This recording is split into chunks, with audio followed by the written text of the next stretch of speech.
এসএফআইয়ের ২১তম রাজ্য সম্মেলন করা হয় মঙ্গলবার। নতুন কমিটি গঠন করার পর সাংবাদিক সম্মেলন করে কমিটির কার্যকলাপের বিস্তারিত তথ্য তুলে ধরা হয়। আগামী দিনে এই কমিটি কী কর্মপদ্ধতি অবলম্বন করবে ইত্যাদি বিভিন্ন বিষয় নিয়ে এবং কমিটিকে আরও এগিয়ে নিয়ে যাওয়ার লক্ষ্যে করণীয় বিষয় নিয়ে সবিস্তারে আলোচনা করা হয় এই সম্মেলনে। জানা যায় ২১তম সম্মেলন থেকে ২২তম সম্মেলন অর্থাৎ আগামী ৩ বছরের কাজের পরিকল্পনা নিয়ে মূলত আলোচনা হয় এই সম্মেলনে।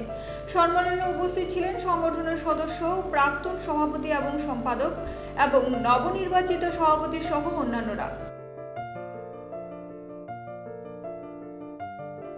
আগামী 2 বছর আমরা এই ২১তম সম্মেলন থেকে আগামী ২২তম সম্মেলন অর্থাৎ 3 বছরের যে কাজের পরিকল্পনা 8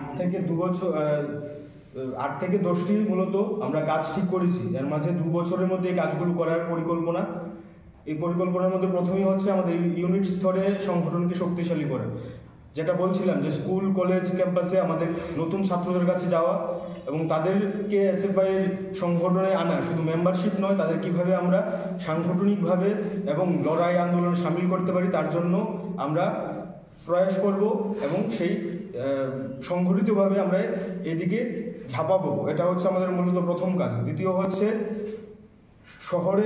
শুধু শহরকে কেন্দ্র করে না, আমরা সারা রাজ্যে মফস্বল থেকে শুরু করে শহর গ্রাম সব জায়গার মধ্যে এসএফআইয়ের যে আমাদের লড়াই আন্দোলন সেটাকে ছড়িয়ে দেওয়ার জন্য আমাদের কিভাবে কাজ করতে হবে তার জন্য এই সম্মেলনে আলোচনা হয়েছে। আমাদের নেতৃত্বরা বলেছেন যে রাজ্য কেন্দ্রকে শুধুমাত্র ভিত্তি করে সংগঠনকে শক্তিশালী করা সম্ভব নয়, সারা রাজ্যে এসএফআইয়ের সমান শক্তি অর্জন করতে হবে।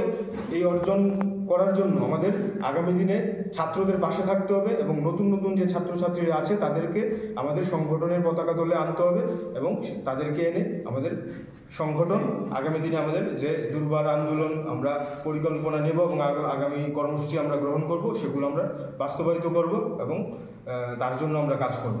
দীর্ঘদিন ধরে কলেজে কোনো নির্বাচন হচ্ছে না, কলেজগুলোতে তো নতুন এসএফআই কমিটি কি সে বিষয়ে কোনো ধরনের পদক্ষেপ বা?